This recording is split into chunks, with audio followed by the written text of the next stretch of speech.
Assalamualaikum warahmatullahi wabarakatuh. Di sini saya Ayuni Nadifa dari kelas 24B dengan NIM akhir 066 akan membahas tentang pemanfaatan IoT dan Big Data dalam kehidupan sehari-hari sesuai dengan pengalaman tersendiri.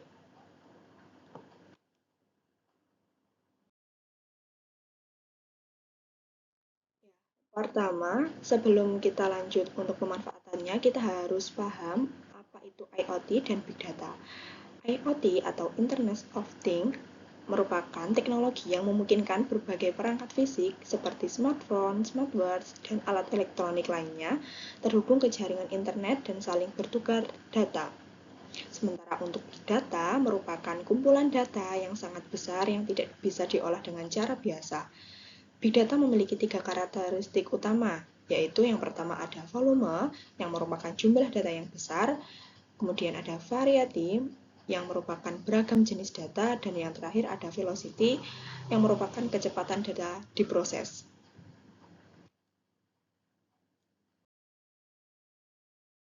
Baik, untuk yang pertama, pemanfaatan IoT dan data dalam e-commerce atau toko online.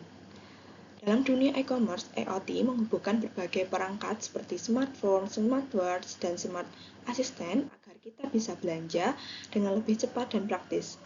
Big Data digunakan untuk menganalisis kebiasaan belanja kita, sehingga aplikasi bisa menampilkan rekomendasi produk yang sesuai. Misalnya di Shopee, Tokopedia, Lazada, dan TikTok Shop. Ketika kita sedang mencari baju atau sepatu, maka sistem akan menampilkan rekomendasi produk serupa berdasarkan riwayat pencarian kita. Nah, ini semua berkaitan dengan analisis Big Data yang mempelajari kebiasaan belanja pengguna.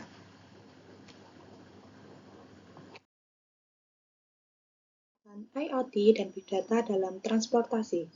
Nah, dalam transportasi, IoT digunakan dalam sensor GPS, kamera, dan perangkat komunikasi untuk memberikan informasi real-time tentang kondisi jalan dan kendaraan. Ini sangat membantu aplikasi transportasi online seperti Gojek, Grab, serta Maxim. Dan selain itu, IoT dalam transportasi digunakan untuk layanan pemesanan transportasi online seperti Traveloka, akses by KAI.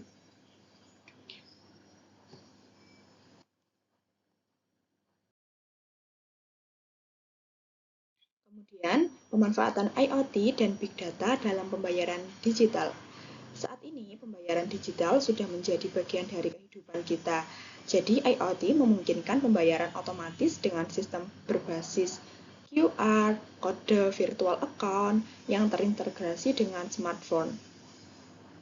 Jadi, Big Data dalam hal ini bisa menganalisis riwayat transaksi pengguna untuk meningkatkan keamanan serta memberikan penawaran dan promosi bagi setiap pengguna. Nah, misalnya aplikasi pembayaran digital seperti GoPay, ShopeePay, Dana, OVO, serta transaksi menggunakan mobile banking atau kartu kredit.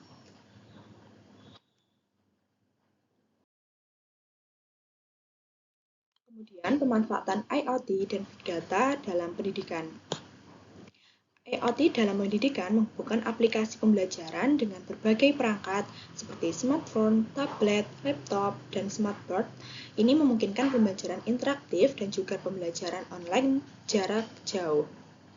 Jadi, pemanfaatan Big Data menyesuaikan metode pembelajaran sesuai dengan kebutuhan dan gaya belajar siswa. Misalnya e-learning, Google Classroom, Zoom, serta lainnya.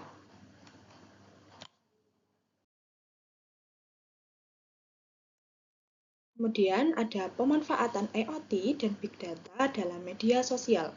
Media sosial juga memanfaatkan IoT dan Big Data untuk memberikan pengalaman pengguna yang lebih personal.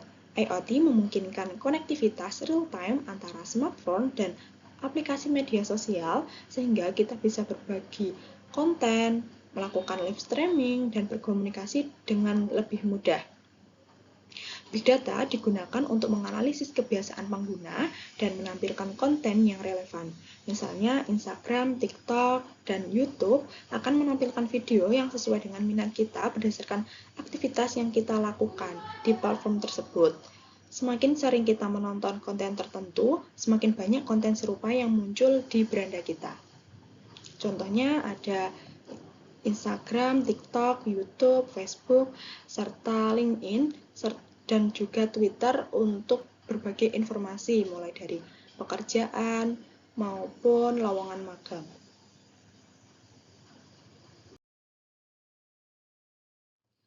Yang terakhir ada pemanfaatan IoT dan Big Data dalam kependudukan.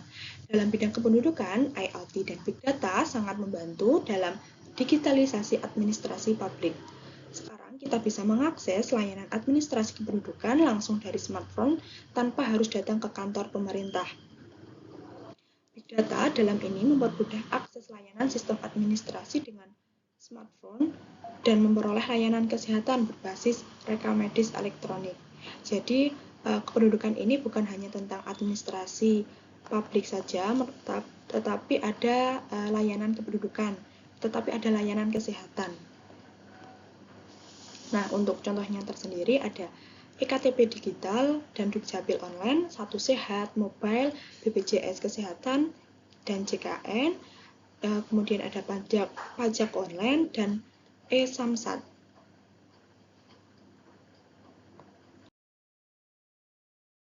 Baik, sekian presentasi dari saya. Kurang lebihnya mohon maaf. Wassalamualaikum warahmatullahi wabarakatuh.